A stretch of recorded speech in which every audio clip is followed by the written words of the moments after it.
So it's Friday the 13th once again, and today I'll be reviewing the second part in the Friday the 13th saga. That's if you can call it a saga. It's just a crazy guy killing teenagers for 10, 12, 11... how many films he's done, really. I don't know. They're making 2 more as we speak now, so yeah, who knows. But yeah, in the second part of Friday the 13th, we get to actually see the proper killer of the series, Jason, who we saw a little hint of in the last movie, Jumping Out the Lake. And is Friday the 13th Part 2 a good film? Yes, I enjoyed it. In fact, I only watched it literally an hour ago, and it's still a bit dated. It's a bit campy like the first one, but still works as a good horror movie. Not over the top on the gore, there's some good practical effects in it, and can still pack a little bit of a punch. There's a few jumpy moments here and there, and that's kind of good from a horror movie. The suspense is better than most horror movies now, and it was kind of creepy to see Jason without his iconic hockey mask and having like a bag over his head with just one eye. That was actually really creepy.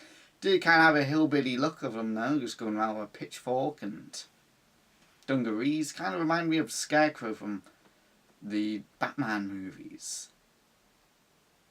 So the plot's more or less the same as last time. Some counsellors are trying to start up another camp, and they get picked off one by one again. In different ways, naturally, in a horror movie. Like, come on, you gotta have different original ways of murder. One of my favourite deaths had to be the wheelchair kid, Mark, going around checking to see if his girlfriend was around, and gets snuck behind, gets a machete to the face, then goes down an unbelievable amount of stairs. Yes, in real life he would have fallen over, but it was actually quite funny seeing him like tumble all the way down still in his wheelchair. There are some good deaths in this as well. Like one guy is hoisted upside down, gets his neck slit as he goes cross-eyed.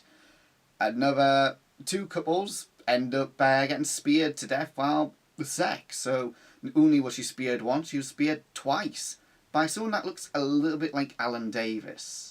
You know, if you watch QI, you'll probably know. Also, again, like the first film, ends in a bit of a jump scare. A little bit of a, ooh, did this really happen or not? I'm probably going to go, yes, it did happen. Jason jumps through the window, grabs her.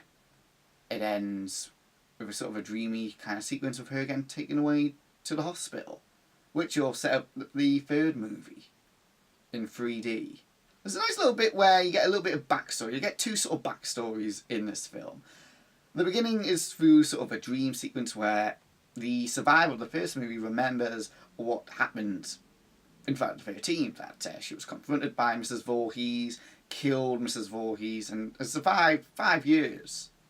Or was it 5 years? It was either a few months or years. They don't really exactly explain how long. But has a bit of a dream sequence and is then killed by Jason. Not before being scared by a cat and a severed head in the fridge. Well, so you're going to get saliva samples from a severed head in the fridge. Also then later on in the movie, during a little campfire, one of the main counsellors gives us a bit of backstory as to what happened to Camp Blood or Camp Crystal. Basically, Jason drowned as a boy, and then his mom went nuts, started killing people, and then she was beheaded and apparently still roams the area. And then some ginger nut scares everyone, pretending to be Jason. Actually, we never really find out what happened to him, actually. He just was left at the bar, continued drinking. Maybe he's the only survivor, or maybe he died due to alcohol poisoning, because he wanted a party. But, so yeah, only 2 possible survivors from this film. 3 if you count Jason, since he keeps on just coming back stronger each time like Frosh. So it'll be a long time until I do another Friday the 13th video, since that's in November. So yeah, we'll pick back up the series in November for Friday the 13th. This has been a Movie Maniac. Take care.